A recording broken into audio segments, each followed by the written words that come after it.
Y ahora vamos a dar inicio a nuestra reunión. Ya no sabemos las reglas. Estoy seguro que este no es nuestro primer curso. Ya no sabemos las reglas. Y ahora quiero pedirle a Ovidio, mi hermano Ovidio, no sé si alcanza a ver esta oración, Ovidio, para que usted la comparta con nosotros para iniciar nuestra clase. Con gusto, pastor. Buenas noches nuevamente a todos los hermanos y inclinemos nuestro rostro porque vamos a orar en este momento. Padre Celestial, no nos dejes caer en la trampa de comparar nuestra bondad con la de los demás. Mientras comparamos cómo vivimos nuestras vidas con la perfección que tienes todo el derecho de esperar de nosotros, ayúdanos, danos cuenta de lo que la fe y el perdón que tenemos no dependen de nuestra bondad, sino de tu gloria. Ayúdanos, oh siempre, a reconocer esto con humildad. En el nombre de Jesús oramos. Amén. Amén. Amén, así sea. Gracias a Dios por esta hermosa oración. Vamos a comenzar como hace 15 días con una serie de preguntas. A ver ustedes qué opinan. Quiero que de preferencia personas diferentes vayan diciendo qué opinan de esta pregunta, si está bien o de estas frases, si están bien o si están mal. Y si han conocido a alguna persona que dice ser cristiano y utiliza todo este tipo de cosas. A veces el paganismo está más metido en nuestras comunidades de lo que creemos. Allí va. ¿Qué opinan de esto? Esto lo vi en Facebook. Una persona pone, San Cayetano, échame la mano. Repite esta oración 10 veces y se te concederá lo que quieres. ¿Qué opinan de esta frase? Y la pregunta es, ¿has conocido a cristianos que crean que si oran de cierta forma o hacen ciertos gestos a la hora de orar, Dios les tiene que conceder lo que piden? Adelante, ¿quién quiere participar?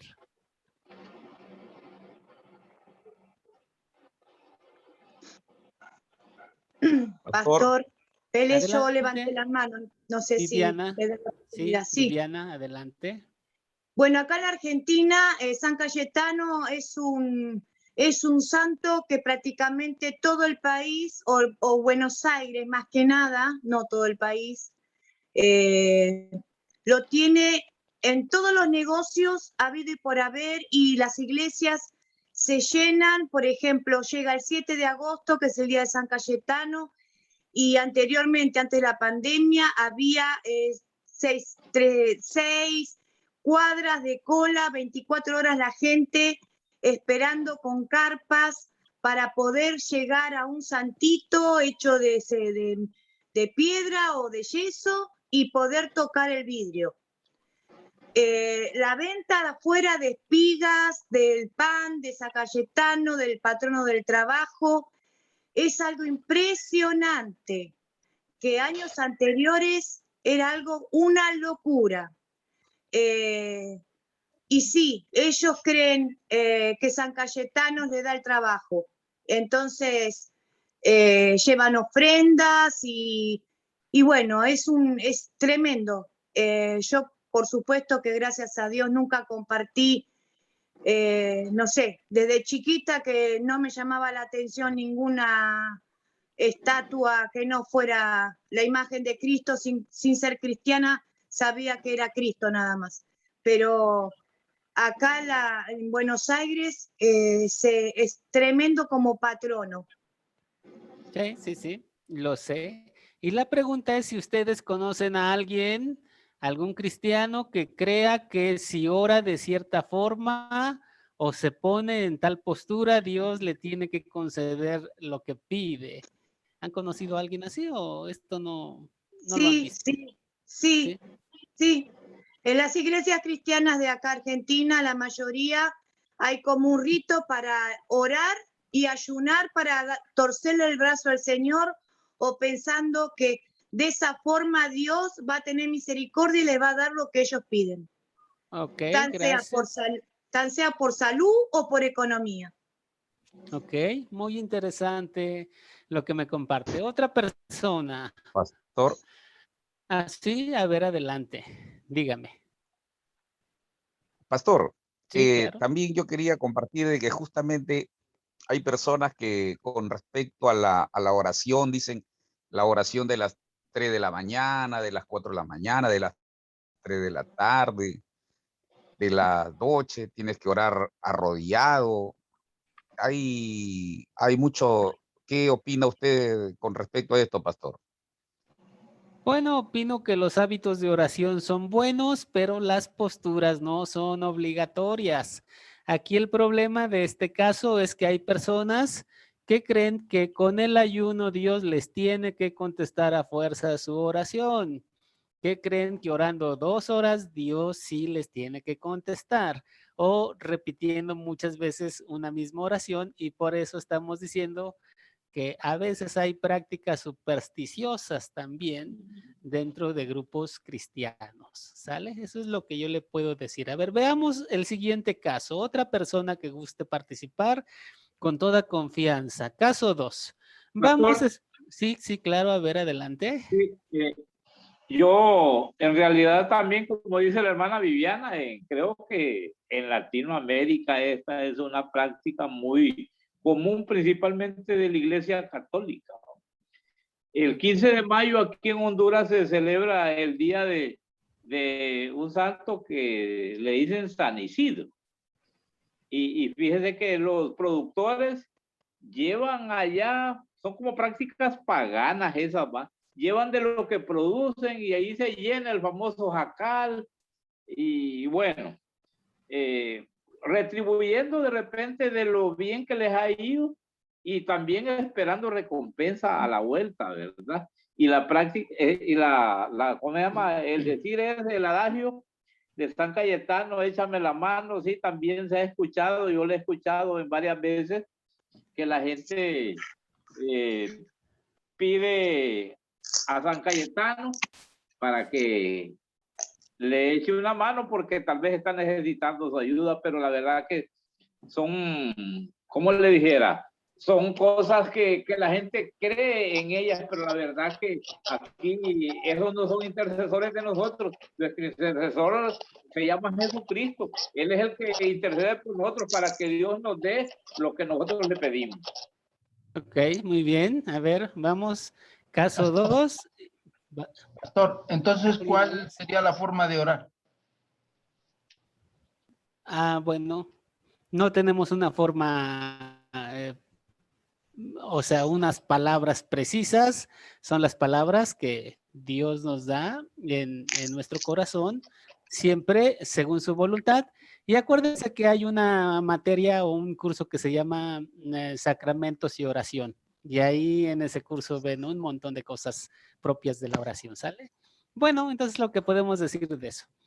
Vamos ahora al caso número 2. Una persona dice, vamos a esperar a que venga el padre Manuel. A él Dios sí lo escucha porque es un buen hombre. Así piensa esta persona. La pregunta es, ¿has conocido cristianos que crean que Dios escucha más al pastor que a ellos porque él sí es un buen hombre? ¿Has conocido gente así? A ver, alguien que guste opinar.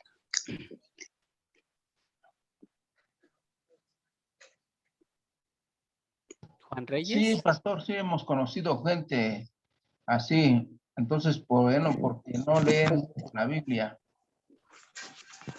Ok, muy bien. Caso número 3.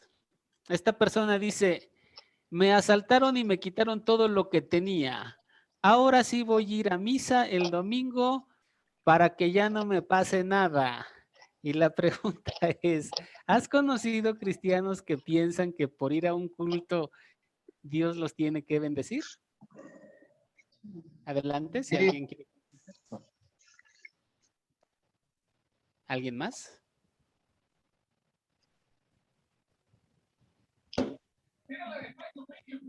Buenas noches. Sí, adelante. De pronto uno cuando inicia el evangelio tiene el pensamiento de que a uno no le puede pasar nada, de que a uno le tiene que ir bien en todo. Y uno con el tiempo se va dando cuenta de que la palabra dice que sufre penalidades como buen soldado de Jesucristo. Entonces, de pronto, en mi caso personal, pensaba que era así. Y yo sé que de pronto es la no fue la situación de muchos creyentes cuando empezaron el evangelio, solo que con el tiempo uno va creciendo y va madurando cuenta que hay momentos difíciles, económicos, familiares, en la salud, y que Dios lo permite así, porque de una u otra forma Dios quiere que maduremos, que crezcamos, que confiemos en Él, que creamos que Él tiene el poder de sanarnos y todo eso, pero en mi caso personal yo sí pensaba que, o sea, que por buscar a Dios entonces no me puede pasar nada malo, no, Dios me debe de bendecir. Entonces cuando llegan los momentos difíciles el pensamiento es, ay, pero Dios, ¿por qué no me bendice? Pero si yo estoy yendo a la iglesia, pero si yo estoy obedeciendo. Y pues obviamente sí, con el tiempo uno madura y se da cuenta de que no es así. Entonces, en mi caso personal sí pensaba de esa manera. Ok, muy bien. Bueno, ahí ya tenemos una respuesta completamente personalizada de alguien que vivió esto, ¿verdad? Muy bien. Veamos este caso, el último caso, el caso 4. Mi casa está bien protegida porque le eché agua bendita y en la puerta puse una palma que bendijeron en la iglesia. La pregunta, ¿has conocido cristianos que piensan que algún objeto bendecido en la iglesia puede proteger su casa? ¿Has conocido a alguien así? Adelante, por favor. Pastor. Adelante. Ya, pastor, mayormente en la Iglesia Católica se practica estas cosas, por decir, en el Domingo de Ramos, ya que mienta ahí dice una palma, en la Semana Santa, el Domingo de Ramos, todo el mundo lleva su ramo, todo y eso lo bendice el sacerdote, y ese santo, esa palmita, pues uno la tiene en su casa ahí. Y sí, hay bastante gente que cree en eso, mayormente los católicos, hermano. Ok. Hay bastante gente así. Muy bien. Lo que está detrás de todas estas preguntas no es otra cosa más que una mentalidad legalista, una forma de pensar legalista. ¿Por qué razón? Porque si Dios me va a escuchar por lo bueno que soy y yo no soy bueno o yo fallo mucho, pero otro hermano no falla tanto, entonces la mentalidad lógica es que pues entonces Dios a él sí lo oye y a mí no me oye.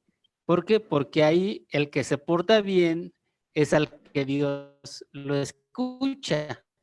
Entonces lo que está detrás de esto es una mentalidad legalista. Detrás de todos estos casos, la persona que pone una palma o echa agua bendita es porque sabe que él se ha portado mal y él no se puede ganar las bendiciones. Entonces, a ver si con un objeto, ya que yo por mis propias fuerzas no puedo, a lo mejor hay algún objeto que me pueda ayudar.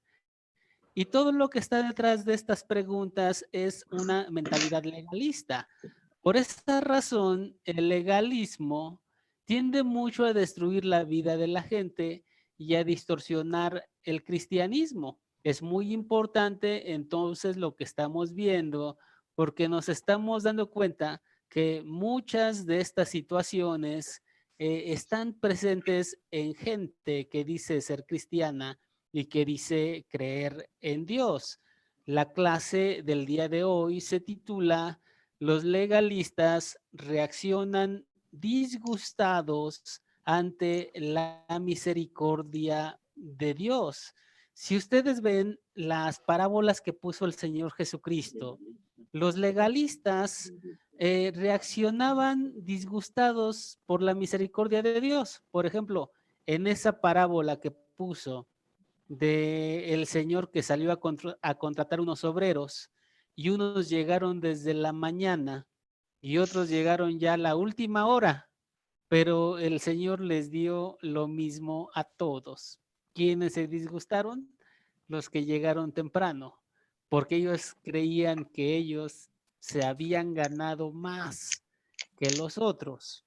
Entonces, reacciona el legalista de esa manera. Y si nosotros vemos la parábola del hijo perdido o del hijo pródigo, este personaje tiene un hermano mayor y el hermano mayor también reacciona enojado a la gracia y a la misericordia del papá.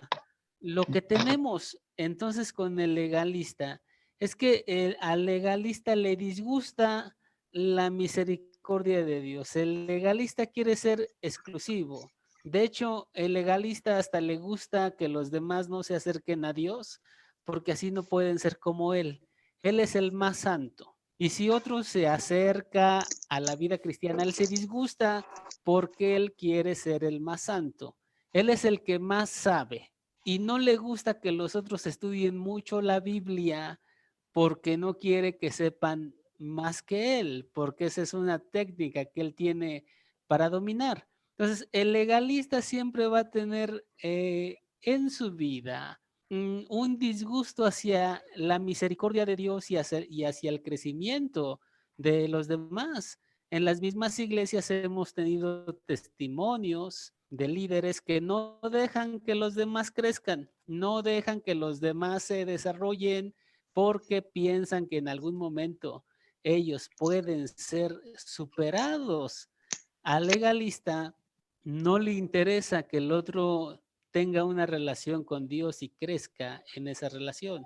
A él le interesa simplemente él en las cosas prácticas que puede hacer. Por esa razón, la clase de hoy es: los legalistas reaccionan disgustados ante la misericordia de Dios. Pastor, Vimos, sí, claro, adelante, por favor. mire que ya que usted está hablando de eso, es un tema bien importante que se da en las iglesias. Cuando el pastor a veces no deja que otro pueda superarlo en algún momento o pueda crecer dentro de la iglesia. Los mantienen chaparros, no los dejan crecer, le dan oportunidad a su familia y se vuelve una cadena generacional. Ellos son los más importantes, son los que saben más y todo, y mantienen control dentro de la iglesia. Y eso usted debe de saber que es una realidad que desgraciadamente se da dentro de las iglesias. Sí, Tal vez no en todas. No, tristemente en toda Latinoamérica tenemos casos así. Y bueno, es una de las cosas que muchos misioneros comentan, que hay mucho la tendencia a monopolizarlo todo, pero regresamos a lo mismo. Hay una mentalidad legalista detrás de todo esto, ¿verdad? Gracias por tu comentario, hermano.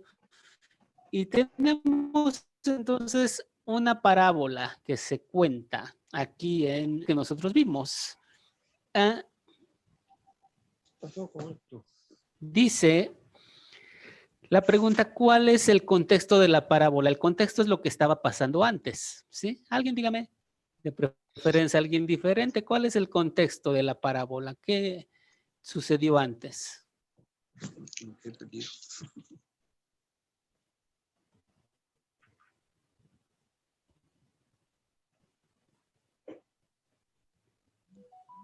Pastor, ¿puedo? Adelante, por favor. Claro, desde luego. Ya, aquí antes de que Jesús, el contexto es que antes de que Jesús contara las 3 parábolas, los fariseos eran que se fijaban que Jesús andaba con borrachos, con comedores. Ese es el contexto del capítulo, pastor. Ok, muy bien, que el Señor Jesús había recibido a los pecadores y entonces los fariseos se disgustaron mucho de ver que Jesús recibía a los que eran considerados como pecadores. Sí, Estaban ahí los recaudadores de impuestos, pecadores, sexoservidoras, las personas más rechazadas de la sociedad habían venido a escuchar y conocer a Jesús. Que Jesús hablara con estas personas fue una gran ofensa contra la religión de los fariseos y una prueba de que Jesús no podía ser el Mesías. Estaban muy enojados de que Jesús conviviera con estas personas. Alguien dígame algo de los judíos, ¿cómo creían que iban a ser salvos? A ver, alguien. Pastor, Sí, adelante. buenas noches. Los fariseos eran personas que se creían que porque cumplían las leyes, ellos ya se creían salvos y no permitían que las demás personas, como los que reunieron, con los que Jesús se reunió, también tuvieran la oportunidad de tener gracia de Jesucristo. Entonces ellos eran, como en resumidas cuentas, los fariseos eran como muy sobrados en ese sentido, se creían muy sabios y santos, pastor, es lo que entiendo yo ahí. Muy bien, claro. Y ellos creían que se podían ganar la salvación si obedecían todos los mandamientos y Jesucristo les decía que no, que ese no es el camino. Obedecer y guardar los mandamientos, pues nadie puede hacerlo, sino el sacrificio de Jesucristo. Aquí lo tenemos, eran líderes religiosos de su tiempo. La palabra fariseo viene de fares. Ustedes recordarán que en el Antiguo Testamento hubo un personaje que así se llama y fares significa separar, separar. Entonces ellos eran personas separadas que estaban orgullosas de su espiritualidad, estaban orgullosos de la justicia y de la obediencia que ellos los demás y querían justificarse a sí mismos, querían ir al cielo obedeciendo las leyes y los mandamientos y estaban equivocados. El pasaje del día de hoy nos habla del hijo pródigo, así le llaman esta parábola, aunque otras Biblias le llaman el hijo perdido. La realidad es que pródigo a lo mejor no es lo más adecuado.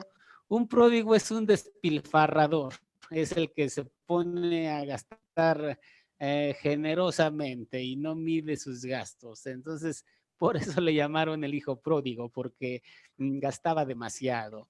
Así como muchos, ¿verdad? Que son bien pródigos. Les encanta andar gastando de más. Bueno, veamos esta historia que es la que viene. Hay un método muy interesante, el método de las 4 Cs, y voy a seguirlo, aunque no en el orden que normalmente se sigue. Y lo primero que hay que considerar es cuándo ocurrió esta historia. Esta es una pregunta de contexto, porque a veces agarramos un versículo y lo sacamos de lo que dice antes y dice después la Biblia y le hacemos decir al versículo algo que no dice cuando venimos leyendo. Por ejemplo, la Biblia dice no hay Dios, ¿verdad? En una ocasión un maestro ateo llegó a la universidad, abrió la Biblia y dijo, la Biblia dice no hay Dios, y la cerró. Bueno, sí, y la Biblia en un salmo dice no hay Dios y después dice para el impío. Entonces no tenemos que andar sacando frasecitas sueltas porque si no vamos a malinterpretar. Y esta pregunta de cuándo ocurrió la historia es una pregunta que es para ubicarnos en el contexto. Alguien dígame, según el mismo contexto, cuándo ocurrió la historia, aunque esta pregunta pues en realidad la acaba de responder alguien, pero confírmenla, por favor.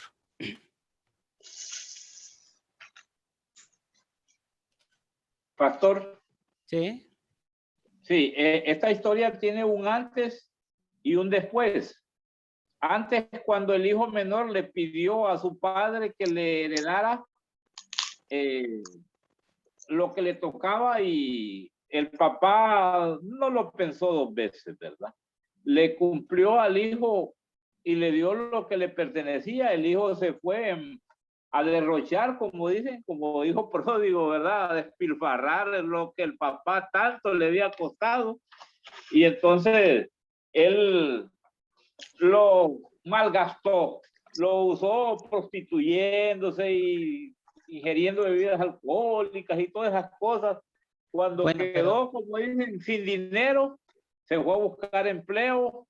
Luego bueno, pero después él se dio ese cuenta. ya, a ver, Ovidio, pero ese ya es el contenido.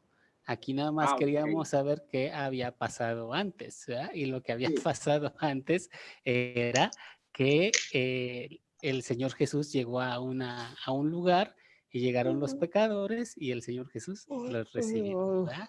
Eso es lo que ocurrió ahora. ¿Dónde ocurrió esa historia? Ese es cuando, pero ahora, ¿dónde ocurrió esta historia? ¿Quién me dice? Sí. Me dejé ver. Wow.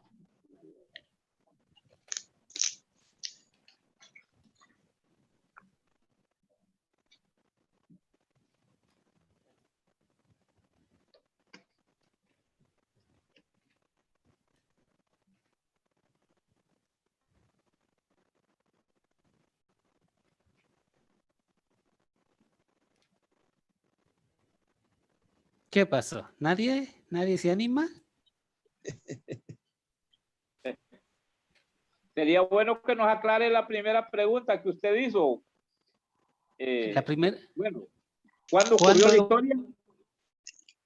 Ah, bueno, esta pregunta ya la contestaron porque es la pregunta del contexto. Esta historia sucedió cuando Jesús fue a un lugar y se acercaron ahí los pecadores, los publicanos, y entonces el Señor Jesucristo, cuando se acercan los publicanos y los pecadores, los recibe y habla con ellos. Y entonces se enojan los fariseos. Ese es el momento en el que sucede esta historia, cuando el Señor recibe a los pecadores. ¿En dónde sucedió la historia? ¿Y alguien quiere comentar algo o nadie?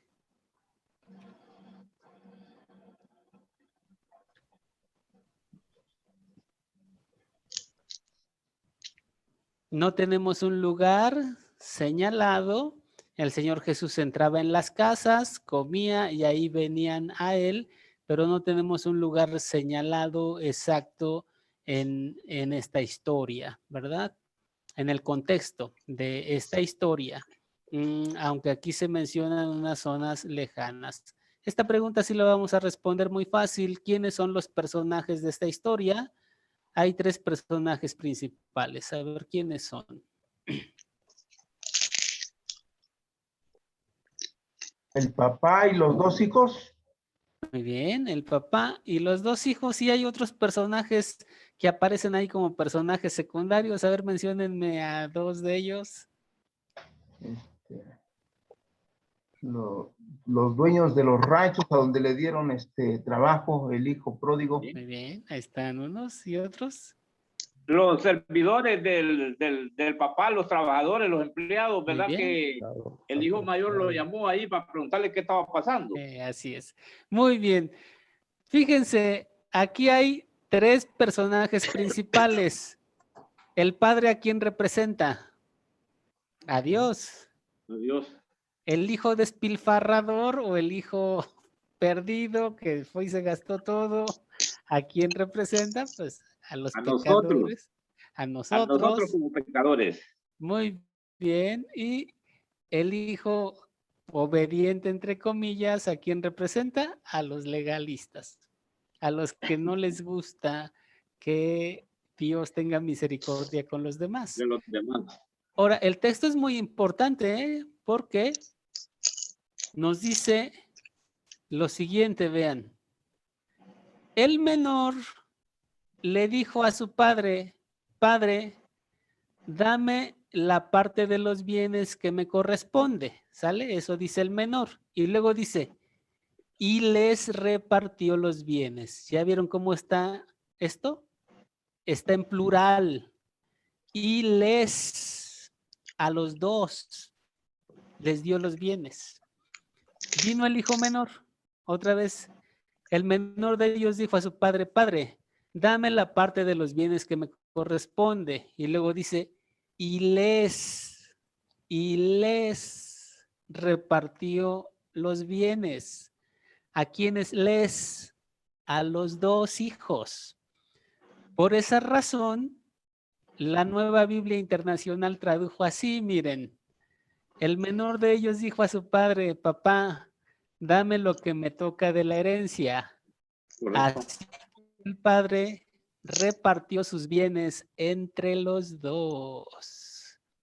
Y exactamente, así dice el texto griego. El padre les dio los bienes a los 2. ¿Sale? Entonces el hijo menor tenía sus bienes y el hijo mayor también ya tenía sus bienes. Y ya los 2 tenían sus bienes. Solo que el hijo menor se los malgasta y el hijo mayor no, pero el hijo mayor tiene también sus bienes. Este pasaje es muy interesante. Lo que pasa es que este les a veces nos pasa muy desapercibido. A veces leemos y le dio los bienes, pero no, dice y les, o sea, a los 2 les dio los bienes, ¿sale? Entonces, los objetos de esta historia que aparecen, hay un objeto en común con todos. El padre les da los bienes, al hijo despilfarrador le dieron los bienes y al hijo obediente también le dieron los bienes. O sea, los 2 ya tenían lo suyo. A veces creemos que al hijo mayor no se le dio nada, se le dejó así, pero no. El texto bíblico dice que al hijo mayor también le dieron lo suyo, también le dieron sus bienes, ¿sale? Pastor, Ajá. pero ¿sabe qué? También hay que ver que el hijo mayor se quedó con su parte, con lo que le tocaba, y él lo que él pensó de seguro era que ahora me van a quitar más de lo mío para darle a mi hermano menor, porque como había despilfarrado todo y se quedó sin bienes, Ajá, a lo mejor, sí, muy de bien. repente. Sí, por ahí pensó eso, ¿verdad? Pero ahí tenemos, No, él tenía sus bienes. y la otra es que él mandó a traer el becerro más gordo, lo desplazaron y se lo comieron ahí en la comunidad celebrando esa bienvenida, y él Para se allá molestó vamos. porque dijo, a mí ni un cabrito me has regalado para compartir con mis amigos. Y Ahorita todo vamos eso para lo allá. vi. Ah, ok. Sí, ya vamos para allá, hacia allá nos dirigimos ahorita. Sale, entonces, ahí está, tenían sus bienes los 2. Los objetos que aparecen en cada personaje cuando habla del padre, el padre tenía bienes y los repartió entre los hijos. Cuando el hijo pródigo está lejos, él se pone a pensar que su padre tiene pan en abundancia. Son bienes que tiene el papá. Luego, cuando llega a su casa, su papá tenía ropa para él, anillo, Mío. calzado y tenía becerros, el papá. Entonces, el padre que está en casa es abundante, tiene enormidad de cosas, es abundante en todo lo que tiene. Esos son los objetos que se relacionan con el padre. Los objetos que se relacionan con el hijo despilfarrador son los bienes que le da su papá. Luego dice que él agarró todas sus cosas y se fue.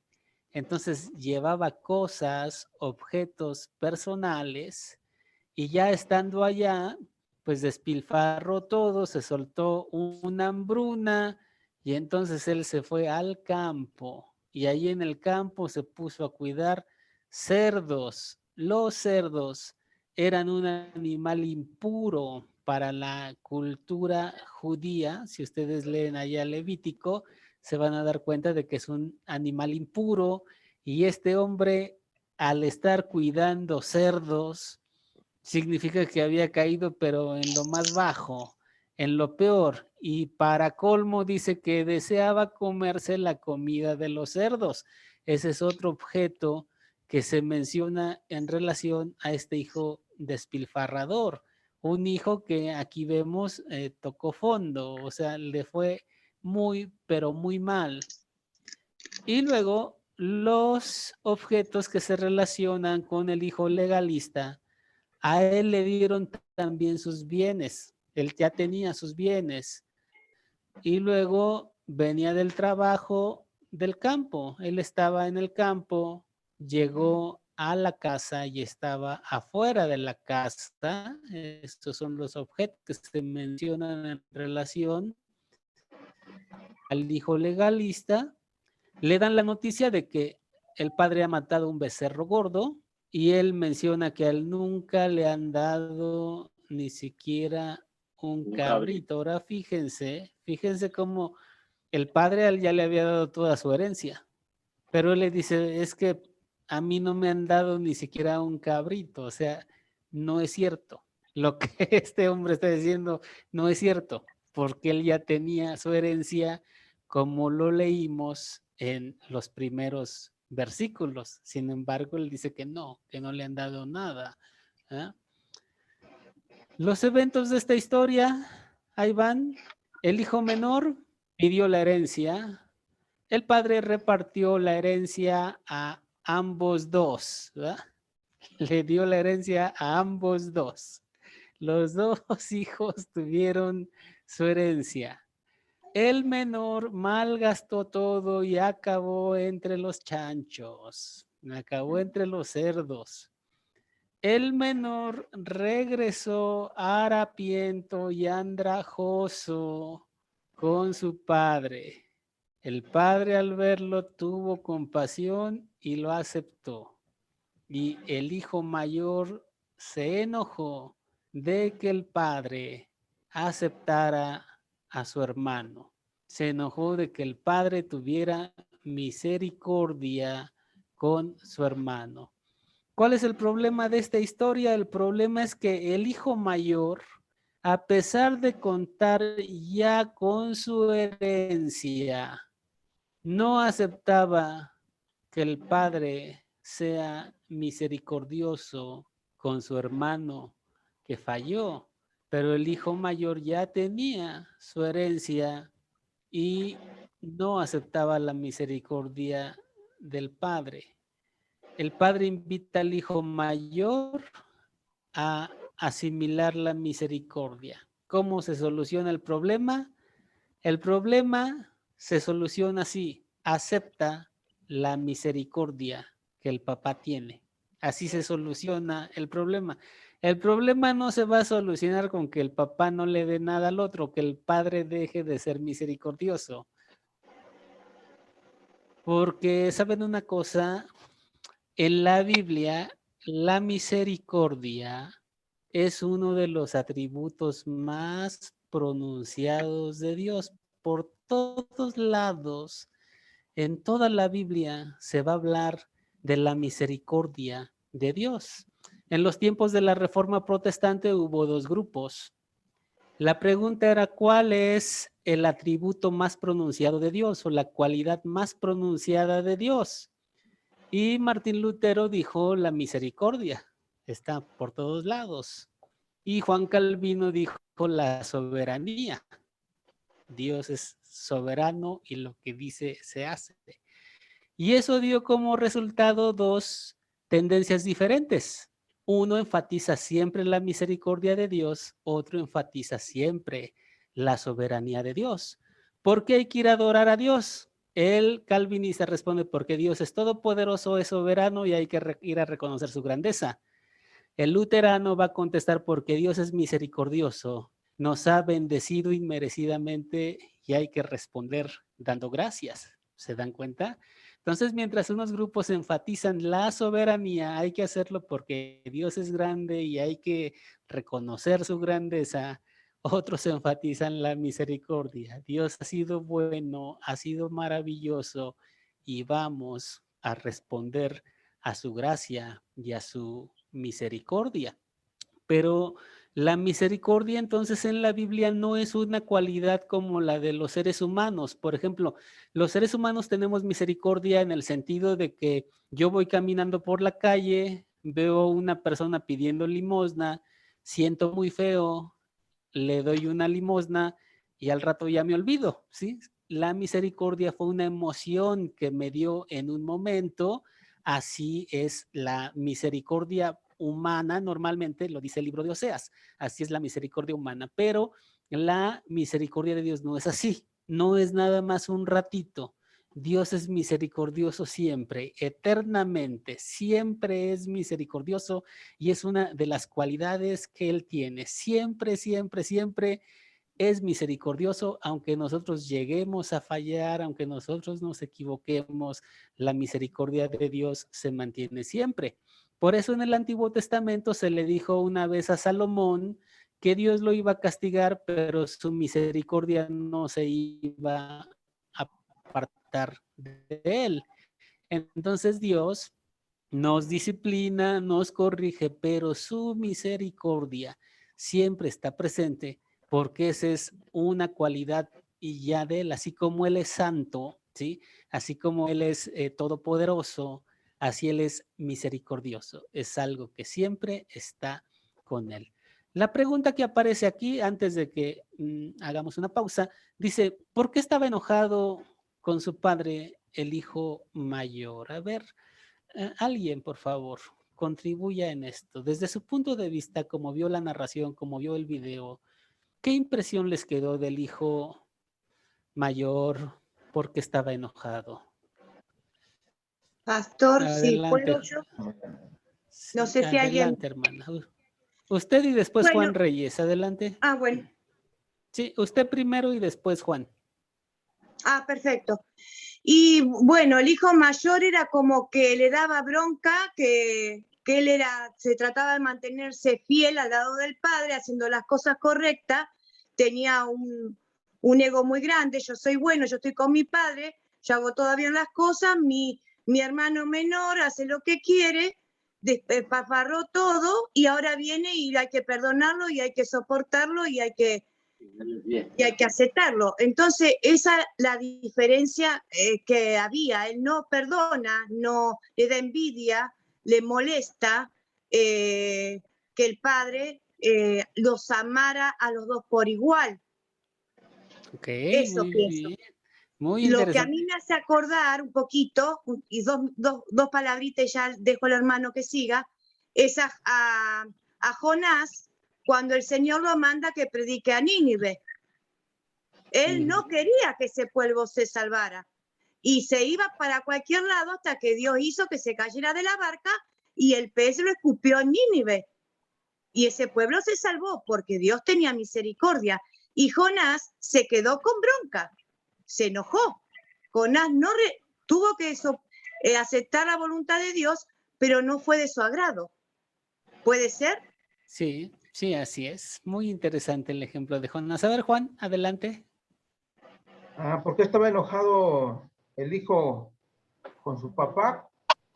Porque regresó su hermano, ¿sí? Al ver que, imagínense, a veces nosotros como seres humanos vemos que le dan todo a un hijo, ¿verdad? A nuestro hermano, y se va y se lo gasta y luego regresa y todavía o sea, como que se lo celebraron, ¿no? Pero así actúa Dios, ¿no? Con nosotros, ¿verdad? Nos andamos perdidos, nos hace el llamado, ¿verdad? Nos manda a traer y pues, como dice, ¿verdad? Nos da vestido real y hace una gran fiesta a Dios. ¿Por qué? Porque andábamos perdidos, estábamos muertos en el pecado, pero por la gracia y misericordia de Dios, pues nos hace el llamado y pues aquí estamos, ¿no? Muy bien. Otros, otros les puede molestar. ¿Cómo es posible? Tú eras un pecador, tú eras de lo peor, ahora ya cambiaste. Gracias. Por la gracia de Dios. Muy bien. Entonces el hijo tiene este problema. ¿Sí? ¿Qué pasó? No, pues en realidad lo que dicen los hermanos con mucha base espiritual con relación a cómo reacciona nuestro padre cuando el hijo se había perdido y él lo hacía muerto y regresó otra vez con un corazón acongojado, él afligido y apenado, pidiéndole perdón y que lo tratara, según decía él, que lo tratara como un jornalero, no como su hijo. Pero el Señor siempre tuvo piedad para él, porque para él era un hijo muerto y había regresado, y ese era un motivo de alegría. Y lo que nos deja aquí en claro es que cuando nos alejamos de nuestro padre, nos va mal. No, generalmente podemos fracasar, mientras que el hijo que está cerca del padre, el padre lo está protegiendo, el padre lo está guiando, el padre lo está iluminando, lo está bendiciendo y lo está llevando por buen sendero para que permanezca siempre salvo y no sea como el hijo que se sale de la línea que el Señor ha trazado, que es un camino estrecho, pero que hay que mantenerse en él para estar siempre fiel al Señor. Ok, muy bien. El problema del hijo mayor es que no entendía la justicia, no entendía la misericordia, se sentía moralmente superior y actuaba como un legalista. Ahí van Correcto. los versículos. En primer lugar, le enoja que el padre, al legalista le enoja que Dios se muestre bueno y misericordioso con los demás. Este hijo mayor dice que cuando llegó se enojó. Estaba muy enojado de que el padre hubiera perdonado a su hermano menor. Lo primero que muestra un legalista es que al legalista no le gusta mucho que los demás también sean perdonados, que los demás también crezcan en los caminos de Dios y estén ahí, como lo decíamos al principio, ¿no? Hubo una mujer que se separó de su esposo. Ella, pues Dios vino a su vida y ella comenzó a superar muchas cosas. Y luego por allá el esposo separado, resulta que también Dios tiene misericordia de él y comienza a conocer a Dios porque Dios se le da a conocer. Y le dicen a esta mujer, ¿qué crees que aquel también ya tiene una relación con Dios? Y esta mujer que se enoja y dice, ¿y él por qué?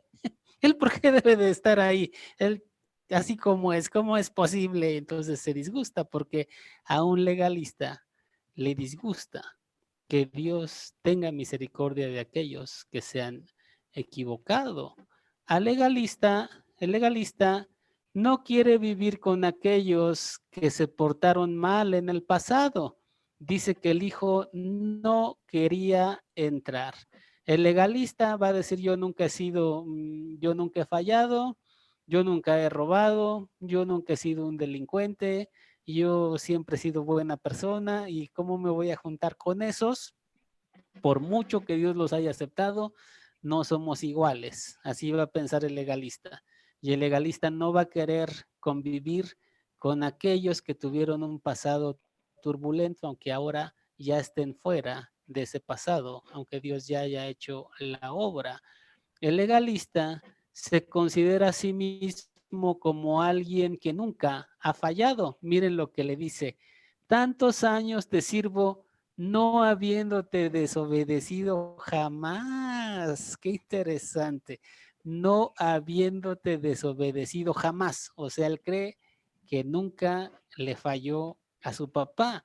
Él es una de esas personas que creen que sí han cumplido la ley, que creen que sí han cumplido con todas las reglas. Tiene esa idea equivocada, como muchos en el Nuevo Testamento tenían esa idea equivocada. El legalista considera que Dios no le ha dado todo lo que verdaderamente se merece por su obediencia. Por eso le dice, ya que dijo que nunca ha desobedecido, ahora dice, nunca me has dado ni un cabrito para gozarme con mis amigos. Pero la realidad es que a él ya le habían dado su herencia, ya le habían dado lo que le correspondía. Y aquí dice, nunca me has dado un cabrito para gozarme con mis amigos. Esa es la mentalidad del legalista y el hermano mayor la refleja muy claramente. A ver, hasta aquí alguien quiere hacer un comentario, una pregunta, hacer una aportación, añadir algo, por favor. Adelante antes de que terminemos la lección.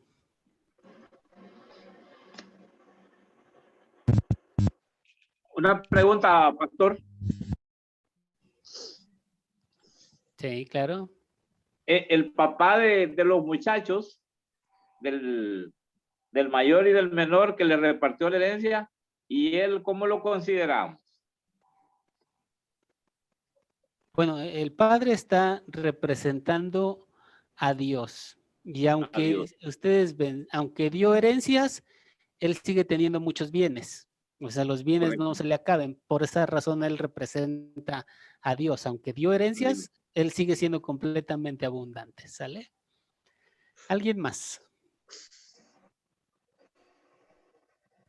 Pastor Vélez, si nadie va a opinar, ¿puedo hacer una pequeña Sí, acotación? adelante, por favor. Chiquitita. Por ejemplo, acá las iglesias que yo hace 6 meses atrás dejé, después de estar 5 años y pico trabajando en esa iglesia, las personas, por ejemplo, yo me retiré porque, lógico, empecé a estudiar y empecé a darme cuenta que había muchas cosas que no me estaban gustando porque me estaban enseñando mal. En fin, no voy a dar detalles. Y así se fueron también anteriormente muchos hermanos, porque no había, el pastor no, era una exigencia que no se podía tolerar. Pero si esos hermanos o yo misma, yo quisiera volver a la iglesia, yo tengo que pagar mi castigo. Por ejemplo, yo era una persona que hacía devocionales, trataba de guiar a las hermanas, era una líder de mujeres que ayudaba a enseñar la palabra porque siempre me gustó. Entonces, si yo ahora quisiera volver, yo me tengo que sentar en un rincón y cumplir mi tiempo de obediencia y demostrar que soy digna para poder otra vez congregarme como antes. Esas reglas hay en este tipo de iglesias de acá. Sí, Te gracias, portaste hermana. mal, te quedaste sentada. Bien, tenemos una pregunta que nos mandan por el chat. Es, ¿usted cómo reaccionaría en lugar del hijo mayor? Y yo creo que nuestra tendencia natural es hacia el legalismo. Es una tentación muy fuerte que todos tenemos. Entonces, ¿cómo reaccionaríamos muchos de nosotros? Quizá nuestra primera reacción sería legalista. Pero ojo, Dios es misericordioso y no reaccionamos bien por lo buenos que seamos, sino porque Él nos ilumina y Él nos ayuda y nos bendice. Yo actualmente tengo un asistente, un muchacho que me apoya como pastor y yo quiero que él sepa más que yo, que él aprenda mucho más, que él crezca y se desarrolle. Mi objetivo es que él le estamos proveyendo de todo para que se desarrolle lo más que pueda. A veces, se los confieso como pastor, llega a haber un sentimiento de inseguridad, pero cuando la gracia de Dios está con uno, todo eso se supera. ¿Por qué? Porque sabes que Dios, como tiene lugar para él, tiene lugar para ti. Vamos a crecer juntos y vamos a ir adelante. Entonces, a esta pregunta yo creo que la primera reacción sería legalista, pero Dios nos haría ver con su misericordia que tenemos que gozarnos de que Él ha perdonado a personas así. Muy bien, voy a terminar la clase y en un momento, si gustan, les digo lo del proyecto final con lo siguiente. En esta narración hay una palabra clave muy importante tanto en el Antiguo como el Nuevo Testamento y aparece en esta narración. Todavía estaba lejos cuando su padre lo vio y se compadeció. Esta es la palabra importantísima, se compadeció. Esto lo dice la Biblia Internacional. La Biblia Reina Valera dice, y cuando aún estaba lejos, lo vio su padre y fue movido a misericordia. ¿Sí? Entonces, esta palabra, eleos, es la palabra griega, se tradujo como compasión, se tradujo como misericordia. Aquí me faltó una N, perdón. se tradujo como compasión y como misericordia, porque la misericordia de Dios, esta palabra hebrea que significa misericordia, Gesed, también se traduce como piedad, también se traduce como compasión y también como misericordia. Se traduce de las tres maneras la palabra Gesed. Dios no se porta algunas veces como misericordioso, como lo decíamos hace unos momentos. No solo unas veces, Él es misericordioso, es su esencia. Él siempre es misericordioso. Nuestra misericordia, dice el libro de Oseas, la piedad vuestra, aquí en hebreo Gesed, la misericordia, la piedad vuestra es como nube de la mañana y como el rocío de la madrugada que se desvanece. Así es nuestra misericordia, así es nuestra piedad, así es nuestra gracia, algo que se desvanece pronto, pero Dios no. Dios es misericordioso siempre. Por eso el libro de Éxodo le dice Jehová fuerte, misericordioso, piadoso, tardo para la ira y grande en misericordia y verdad. Dios siempre es misericordioso. Y por eso, cuando se dirigían a Dios, se le decía, ten misericordia de mí, ten piedad de mí. Por ejemplo, en el Salmo 51, David le dice, ten piedad de mí conforme a tu misericordia. Gesed, la misma palabra, ten piedad de mí. Luego, Salmo 25, mírame y ten piedad de mí, o ten misericordia de mí. Salmo 25, 15. ¿Va? El ten piedad en el Antiguo Testamento se le dice siempre a Dios, siempre. Ten piedad era algo por medio del cual, una expresión con la que se dirigían a Dios, nada más. Ahora, en el Nuevo Testamento, esa expresión ten piedad ahora se le empiezan a decir a Jesucristo. La expresión que solo le decían a Dios en el Antiguo Testamento, en el Nuevo, se la dicen a Jesucristo. Por esa razón Jesucristo se muestra como participante de la naturaleza divina, porque es misericordioso, como el Padre es misericordioso, o sea, exactamente igual. Y la expresión ten piedad ahora se le dice a Jesucristo. En Marcos, el ciego Bartimeo le dice, hijo de David, ten piedad de mí. Dos ciegos se le acercan y le dicen, ten piedad de nosotros o ten misericordia. Una mujer que tiene una hija enferma le dice, Señor, ten piedad o ten misericordia. El padre de un muchacho lunático se le acerca y le dice, Señor, ten piedad de mi hijo. Y los leprosos, cuando Jesús los sana, le gritan, hijo de David, ten piedad. La misma expresión que se le decía a Dios en el Antiguo Testamento, Señor, ten piedad, ahora en el Nuevo se le dirige a Jesucristo. Por esa razón, seguramente,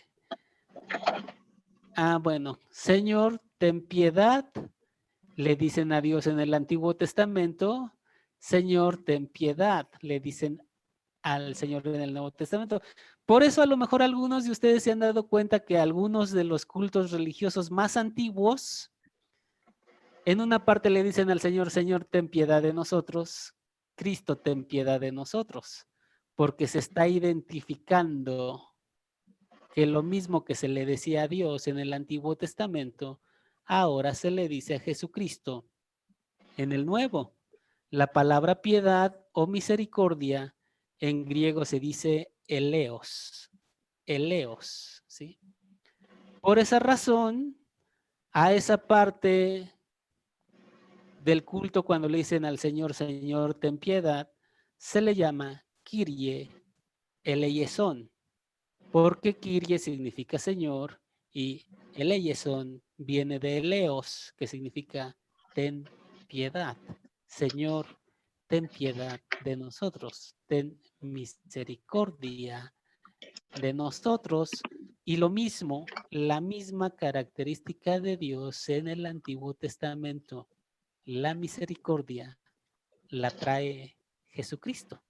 Y por eso ese Señor, ten piedad, que se le decía a Dios, se le dice a Jesucristo, y por eso en muchos cultos cristianos se sigue repitiendo esa expresión y muchas veces cantan un canto que dice, Señor, ten piedad de nosotros. Esa es la razón. Y si alguna vez han escuchado esta expresión, Kyrie eleison, significa simplemente, Señor, ten piedad de nosotros. ¿Sale? ¿Algún comentario o pregunta? Si no, les explico un poquito de su proyecto final y después oramos. Pastor, Gloria. sí, cuando uno aprende esa misericordia, es una persona más feliz. Porque estar señalando. Hola, Ahí no se escucha, Gloria. hola. Muy baja del volumen, ¿será? Que cuando uno aprende esa misericordia, va a ser muy feliz. Uno es muy feliz porque uno no va a cuestionar, uno no cuestiona el ministerio que tiene el hermano o los dones que recibe aquel hermano, aquella hermana, o lo que reciba económicamente, no sé, tantas cosas que le da a su pueblo y a sus hijos, sino que uno hace sentirse contento y al mismo tiempo busca uno también ser edificado, por ejemplo, con los dones, con la sabiduría que otra persona tiene, con todas esas cosas que Dios da a cada uno. Entonces, si por la misericordia de Dios, Dios le enseña a uno eso, uno puede crecer mucho espiritualmente y no se va a sentir uno mayor ni se va a sentir superior, sino que uno va a estar alegre y a estar contento y uno sabe que así como uno necesita la misericordia de Dios y uno la anhela, también debe ser para los demás. Sí, así es. Gracias, hermana. Sí, totalmente de acuerdo. Y en la fe cristiana, el crecimiento no es hacia arriba, el crecimiento es hacia abajo, porque entre más creces, más te vas dando cuenta de tus debilidades y más le vas dando el lugar a Dios y más misericordia hay en tu vida para con tus hermanos y más identidad y más ayuda. Entonces, el crecimiento cristiano, paradójicamente, Jesús dijo que el que se humilla es ensalzado. Entonces es un crecimiento hacia abajo paradójicamente, ¿verdad? Muy bien, que Dios los bendiga por todo. Quiero explicarles brevemente su proyecto final. El proyecto final va a consistir en un cuestionario que les voy a enviar y que ustedes me van a responder ampliamente, ¿sí? O sea, poniendo lo que creen y cómo ven las cosas, lo contestan y me lo regresan. Ahora, va a haber dos proyectos finales. Hay personas que no se pueden conectar a la clase en vivo y como no se pueden conectar a la clase en vivo, no pueden interactuar, no pueden participar, no pueden preguntar, solamente ven la grabación. Los que no se pueden conectar a la clase en vivo y solamente están viendo la grabación, tienen dos tareas. La primera tarea es contestar todas las preguntas que se envían en el chat. Ven que se envió un video con unas preguntas. Esas preguntas las van a contestar quienes no pueden estar en la clase en vivo, nada más. Entonces, los que no pueden estar en la clase en vivo y tienen que verla, por otro lado, tienen dos tareas. Mandar esas preguntas que se les manda, más aparte el proyecto final que se va a mandar. Pero quienes estén en clase en vivo, solamente su proyecto final. A mí me mandan una lista de todos los que se inscribieron al curso. Y cuando estamos aquí dando clase, lo que hacemos es tomar una captura de pantalla. Y en la captura de pantalla salen todos los que estuvieron presentes en la clase. Así que es por medio de la captura de pantalla como nos damos cuenta quién estuvo y quién no estuvo según la lista que nos enviaron, ¿sale? Entonces, quienes no pueden estar en la clase en vivo, 2 tareas. Los cuestionarios que se mandan, más el cuestionario final. Y quienes sí están en la clase en vivo, nada más el cuestionario final, ¿sí? ¿Alguna pregunta o alguna duda? Ninguna pregunta. Yo voy a preguntar por los que no asisten a clases. ¿Puedo? Sí, a ver, pregunte. Ok. De repente puede haber alguna pregunta que esté, que sea parte del video y usted se la haya hecho en uno de las preguntas que él va a contestar y en el proyecto final esté repetida. Se contesta en las dos, se En las contesta dos. en una hoja del proyecto final y se contesta en la otra. Son 2 trabajos Le toca separados, doble. ¿sale? Sí, pero Sí. me estoy refiriendo por la gente que no puede conectarse, ¿verdad? Por alguna razón. Acuérdense que los maestros de Academia Cristo estamos para servirles. En el grupo, en nuestro grupo está mi teléfono. Me pueden enviar un mensaje personal, ¿sí? Me pueden enviar un mensaje fuera del grupo a mi número personal y preguntarme, Pastor Artemio, tengo esta duda, tengo esta otra duda, incluso cosas que han preguntado como la música, ahí las pueden preguntar, estamos para servirles. Pastor, ¿sí? yo pregunté Con por su número porque mire que tengo problemas con mi celular para conectarlo a mi WhatsApp. Entonces no sé si usted tuviera la voluntad de enviarme un pequeño WhatsApp, solo un hola a mi número, Ovidio Flores, por favor, porque viera que no le he podido contactar. Pregunté y me dieron el número del pastor Matt y me dijeron que por medio de él. Pero yo sí quisiera que usted me mande para enviarle también mi tarea final. Voy a subir mi número, voy a poner mi número ahí en un mensaje para que todos lo tengan y con toda confianza. Si tienen alguna duda, ya saben que cuentan con Matt, con Joel, Perfecto. Conmigo, con Johnston, estamos para Perfecto. servirles. En mi Perfecto, gracias pastor, gracias. Gracias, mi especialidad ha sido en el pasado enseñar gramática, enseñar los idiomas de la Biblia. Si tienen alguna pregunta, se le mira con confianza. Que está ¿sí? bien fuerte Pastor, también preguntita. en eso, ¿verdad? Okay. Sí, sígame, hermano. No, le digo que yo veo una gran fortaleza en la gramática también. Ah, sí, no, pero es que otro hermano dijo que iba a hacer una pregunta, así. Ah, ok, perfecto, dele. Sí, ¿quién dijo que iba a hacer una pregunta? Sí, adelante, Daisy, por favor. Pastor, esto con respecto a ahorita que usted está tocando este tema de sobre la música, sobre los bailes de repente, ¿no? El legalista dice, no se baile, el baile es malo, ¿no? Entonces, y con respecto a la música, se sabe de que lógicamente escuchar una música que no es dañina para nuestro, como se podría decir, para nuestro estado anímico, es bueno escuchar, es bueno de repente. Pero ahora le hago una pregunta, mire, cuando la persona en sí, en realidad, este es el caso de un hombre que era católico. Entonces, cuando se va dando cuenta de que las cosas, la música no le gustaba, entonces comenzó a escuchar música cristiana, dejó de bailar, dejó de persinarse.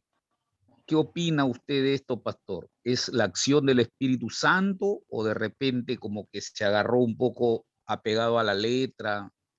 ¿Qué opinión me da?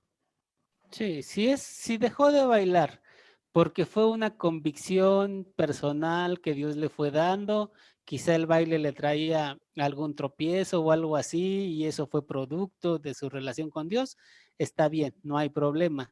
Si él es el que por sus propios medios dijo esto no se puede, esto sí, esto no, esto sí, bueno, ya desde ahí ya procedió mal. Si ustedes ven en este pasaje que estudiamos hoy, Cuando el hijo mayor llegó, ¿qué estaban haciendo?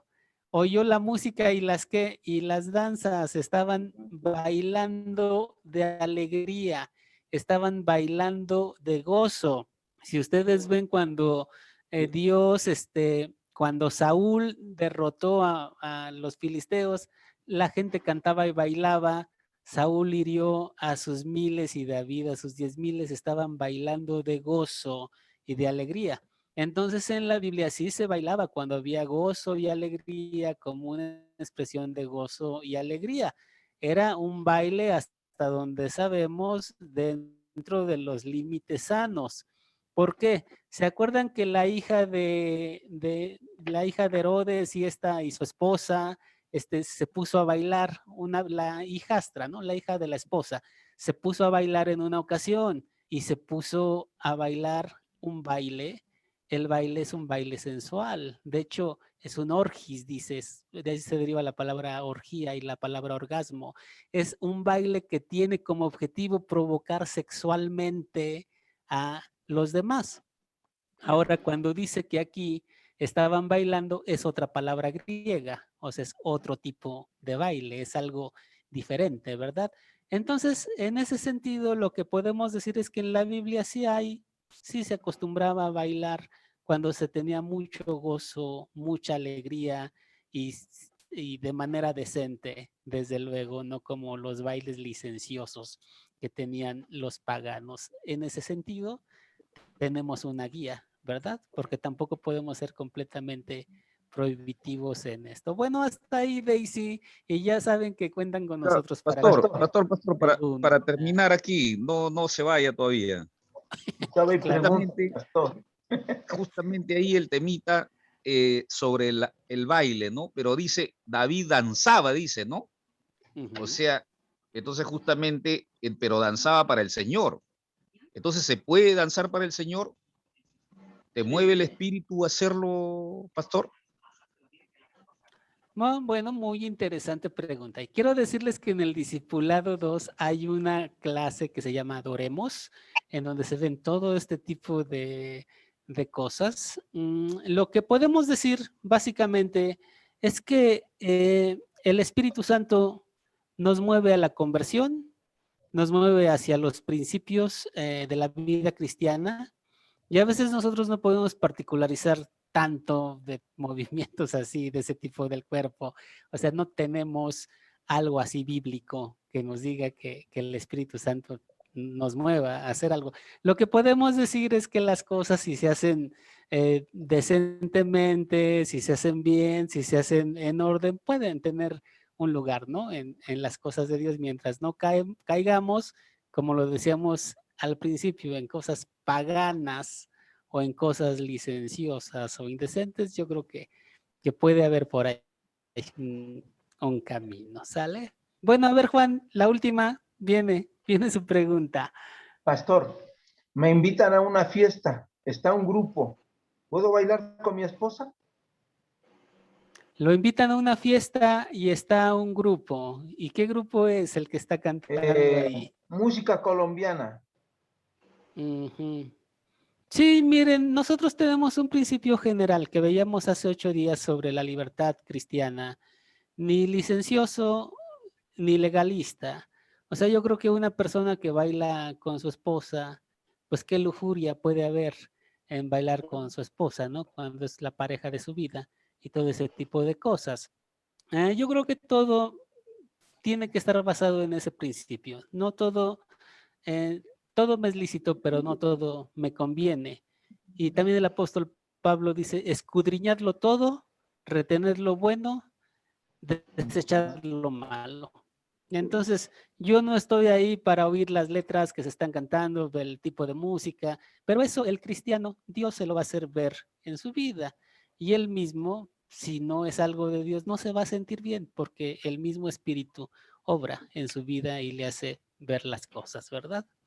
Bueno, hasta ahí, Juanito Reyes. Algo que le quería comentar a Juan, yo, pastor, si me regala un par de minutos o un minuto, le quería compartir a Juan algo, por ejemplo, con relación, si es con la gente con que uno se ha estado familiarizando en el pasado reciente, es peligroso volver a caer al mal camino, porque de repente lo invitan a una fiesta y de eso vienen tal vez bebidas alcohólicas, ya emocionado por la música, se echa sus cervezas y si pierde la moderación, tiene problemas, ¿verdad? Pero en esas cosas, como dice el pastor, que sea el Señor el que le ilumine si le conviene asistir a ese evento o no.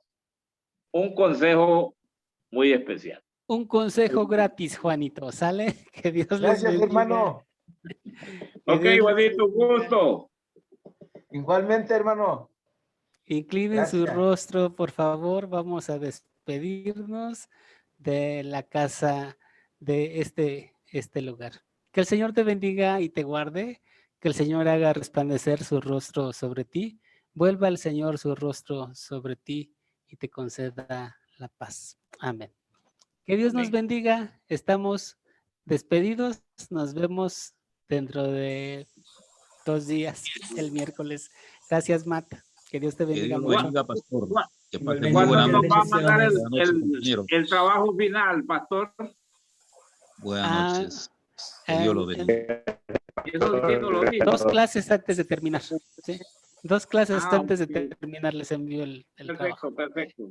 Gracias, que Dios les Gracias, bendiga. pastor. Bendiciones, hermano. Ok. Bendiciones, pastores. Saludos, Gracias, hermanos. Un gusto Isabel. y buenas noches. Gracias, Lidia. Buenas noches. Gracias, hermanos. Walter. Buenas noches, Gracias, pastor. Saludos, hermanos. Un gusto. Buenas noches, Buenas noches, Felipe, pastores. sí, Dios los Gabino, bendiga. que Dios te bendiga, José Chafla, Amén, amén. Carlos, bendiciones, Gloria, Martín, bendiciones, Martín, bendiciones a todos, Hilda. Gracias, Matt, y cuando gustes podemos cortar la clase. Perfecto, muchas gracias. Voy a subir la grabación esta noche. Muchas bendiciones. Bendiciones, Amén, pastor. pastor.